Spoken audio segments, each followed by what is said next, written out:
Quando a gente quer uma imagem mais dinâmica, a gente vai preferir composições que privilegiem o desequilíbrio. Então, nesse caso, a gente vai seguir o que a gente chama de regra dos terços. A gente vai colocar os motivos ou as pessoas nos terços verticais esquerdo ou direito, ou nos terços horizontais superiores ou inferiores, ou ainda sobre as linhas que definem essas divisões e principalmente, gente, nas interseções dessas linhas, que são esses pontinhos vermelhos. A regra dos terços, ela é amplamente usada para compor fotografias, né? Essa técnica consiste em dividir o visor da câmera em duas linhas horizontais e duas verticais, e aí a gente cria 9 quadrados ou 9 retângulos idênticos. Nas câmeras mais modernas, o visor do LCD já tem essa divisão, facilita muito na hora de compor a cena, mas é legal que a gente já tem esse treino no nosso olho mesmo. A ideia da regra dos terços é posicionar a parte mais importante da cena, o motivo, numa das interseções dessas linhas. A gente pode colocar um olhar de alguém, uma pessoa ou um objeto nessa interseção.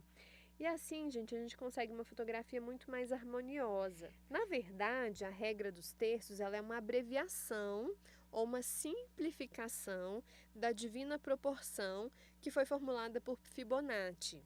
Segundo estudos do comportamento do olho humano, quando a gente olha para uma foto, para um quadro, primeiro a gente observa os pontos de interseção e depois a gente chega ao meio. Então, aí tem dois exemplos, da regra dos terços e da divina proporção de Fibonacci. Aqui como desenhos, né, ilustrações, e aqui em fotografias mesmo do Diego Calvo. Na fotografia da esquerda, ele posiciona a menina mais para a esquerda da fotografia e o rosto dela coincide com duas interseções. Já a fotografia da direita, a gente tem dois objetos importantes da foto, que é um homem correndo e um veículo pegando fogo, e eles estão nas linhas, né, das interseções dessa regra dos terços. Aqui a gente tem exemplos, né, de fotografias em que seguem a regra da espiral de Fibonacci, onde os elementos principais estão lá no finzinho da espiral. Quando a gente coloca o tema fora do centro, gente, a gente obriga o olhar do observador a passar pelo enquadramento todo da imagem, né, antes de chegar no principal. Isso faz com que ele tenha uma melhor observação do contexto, do ambiente que está rodeando o motivo principal daquela fotografia. Uma razão geralmente válida para a gente colocar o tema fora do centro é o movimento. Quando uma pessoa ou um objeto está em movimento, eles necessitam de um espaço à frente na fotografia. Isso sugere que o movimento continua. Quando a gente coloca pessoas ou objetos em movimento saindo do enquadramento da fotografia, isso dá uma ideia de passado, né, e não de futuro. Aqui a gente tem dois exemplos de regra dos terços para temas em movimento. Uma foto do Cartier-Bresson, essa pessoa na bicicleta saindo do movimento da fotografia, e a gente tem esse homem que está num velório, provavelmente eles estão andando e aí tem um espaço ainda a se percorrer, um espaço da fotografia que ele pode percorrer ainda. E é preciso ter atenção, gente, para a linha do horizonte. A gente normalmente coincide a linha do horizonte com a linha que marca o terço horizontal superior ou o terço horizontal inferior. Mas a linha do horizonte, ela pode estar em qualquer lugar ou até não existir. Mas quando ela existe, ela deve ficar na forma horizontal. A menos que a gente queira uma fotografia muito subjetiva, a gente vai inverter a linha do horizonte. Mas a gente tem que vigiar bem essa linha do horizonte, principalmente em lugares abertos, como praias, por exemplo, porque a composição pode ficar totalmente arruinada se a gente inclinar essa linha do horizonte. Aqui a gente tem bons exemplos de linha do horizonte, né, em que as fotografias estão obedecendo essa linha do horizonte. Se elas estivessem tortas, elas não seriam boas imagens ou imagens bem enquadradas. Mas a regra dos três terços, gente, ou a regra dos terços, não é a única forma de compor uma imagem. Tem várias soluções, né, para conseguir composições eficazes. Por exemplo, dividir a fotografia em metades ou em quartos e colocando os temas nesses espaços. De alguma forma, a composição é instintiva, ou ela se torna instintiva depois de treino. Os erros mais comuns são os seguintes: um mau background, ou seja, um fundo que atrapalha a gente a entender o que está querendo ser mostrado primeiro naquela fotografia, entender qual que é o motivo, qual que é o sujeito que deve ser destacado. Se a gente tem um fundo com 1 milhão de informações, a fotografia normalmente não é boa. Uma solução para esse problema é utilizar uma pequena profundidade de campo, porque a gente consegue eliminar muita informação do fundo, né? Ou mudar o ângulo da câmera.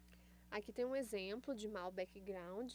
Esse menininho aí com esse cachorrinho, ele poderia ter sido mais destacado se o fundo tivesse mais escondido, se a profundidade de campo fosse menor e tivesse menos informação no fundo, esse menininho com o cachorrinho estaria mais em evidência.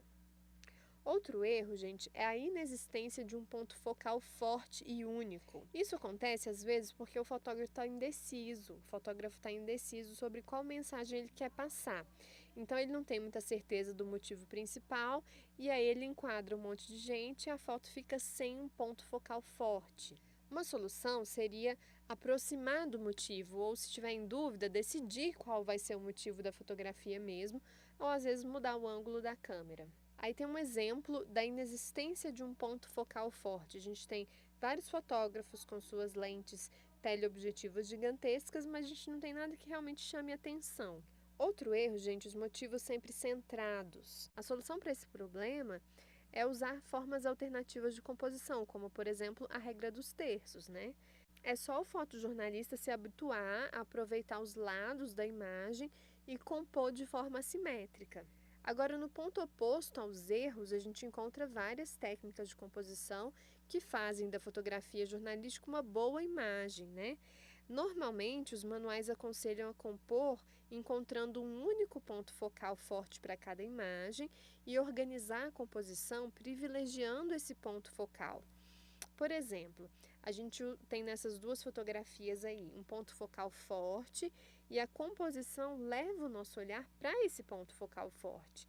A primeira da invasão soviética, a gente olha para esse menino à esquerda, ele não está no centro da imagem, ele está no canto da imagem, mas como ele olha para o fotógrafo, a gente olha para ele.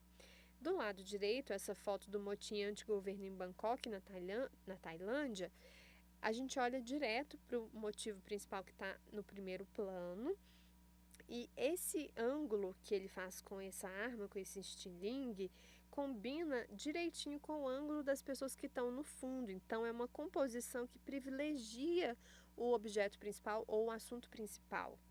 Os manuais, gente, também aconselham usar a regra dos 3/3 para compor, aproveitando o primeiro plano, para reenquadrar o motivo dentro do próprio enquadramento da foto, levando em conta as relações entre o primeiro plano, o motivo e o plano de fundo. Isso aumenta, inclusive, a sensação de profundidade. Olha um exemplo aqui de regra dos terços, motivo em primeiro plano e as relações com o fundo, dando um aumento da sensação de profundidade. Nessa foto, a gente olha para a moça que está em primeiro plano, ela e esse soldado estão enquadrados na regra dos terços e essa relação com o fundo, onde tem outras pessoas, dá uma sensação de profundidade na fotografia. Mas os manuais, gente, eles costumam preconizar que a gente faça a captação do motivo principal sem que o plano de fundo interfira nele, né? A gente deve usar prioritariamente pequenas profundidades de campo, andar em volta dos sujeitos para que a gente não enquadre elementos que parecem que vão sair do corpo deles, nem fontes de luz indesejadas, né? E aí a gente tem que modificar o ângulo da câmera para poder conseguir isso, mas às vezes o fundo, background, é extremamente importante como elemento contextual que participa do processo de geração de sentido para aquela imagem. E aqui tem 2 exemplos da captação do motivo sem que o plano de fundo interfira nele. Né? Nessa primeira foto desse senhor, a gente não sabe exatamente onde ele está, a gente sabe que tem várias pessoas. E nessa foto que foi vencedora do WordPress Foto em 2013, a gente nem sabe que fundo é esse, a gente só tem um borrão de água e os personagens principais ou motivos principais em destaque. Agora, situações em que o background é importante, por exemplo, nessas duas fotos, nessa foto de um açougue, em que o fundo, por exemplo, em que ler as informações do fundo são importantes para a gente entender que é um açougue. E nessa foto da direita, o fundo também é super importante, porque mostra que está acontecendo um incêndio no fundo dessa imagem. É um incêndio num mercado na Itália. Agora, a gente tem outras ideias de composição que os manuais também trazem, que são as seguintes. A gente sempre tem que buscar uma composição simples. Não incluir espaços mortos entre os sujeitos que estão representados na fotografia. Tirar detalhes externos ao centro de interesse para não confundir, né, o observador da foto qual que é a verdadeira intenção, qual que é o verdadeiro motivo principal daquela fotografia. Em algumas situações, a gente pode incluir um espaço antes do motivo, né, inclusão de um primeiro plano, que dá uma impressão de ordem para a fotografia.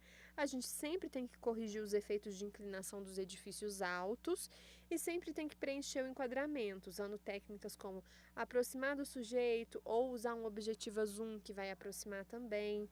Além disso, a gente pode recorrer ao recurso da agressividade visual, usando close-up, chegando bem perto. A gente pode incluir no enquadramento um espaço à frente de um objeto em movimento, para dar a ideia que o movimento vai continuar. E a gente sempre deve fotografar pessoas, por exemplo, em coletivas, de forma com que a câmera forme com elas um ângulo de 45 graus.